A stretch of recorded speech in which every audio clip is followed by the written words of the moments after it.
My name is Kristin.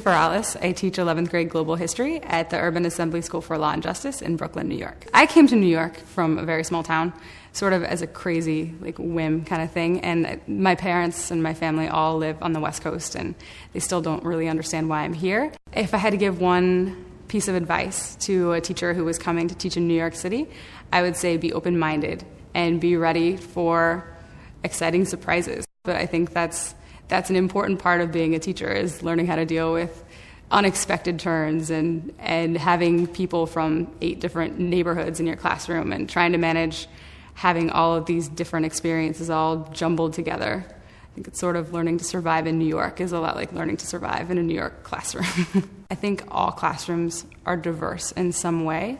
And I think that it's something you have to handle case by case. You have to come in and you have to be really respectful of where people are coming from, and you have to listen to your students and not make assumptions, which I think can be really hard for people coming in, especially if they're from a different background or a different city or a different experience than the students that they're teaching. Teaching in New York gives you access to things that you don't have access to anywhere else.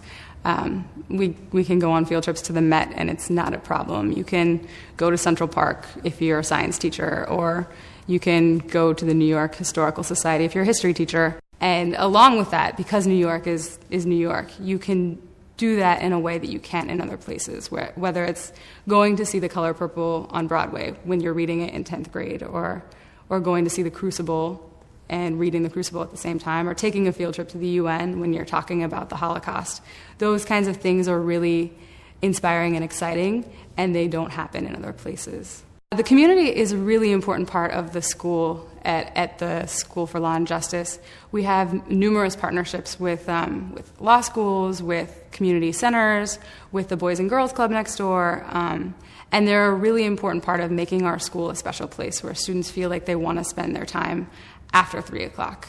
In urban schools in New York, I feel like you're given this responsibility to not only be in charge of your subject area, but you're being a role model for how students need to sort of approach life in general.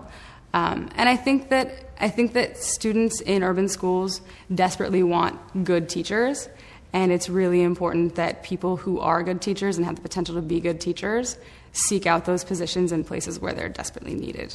I teach NYC because nothing here is ever the same. Everything is different, and there's always a new and exciting challenge to face.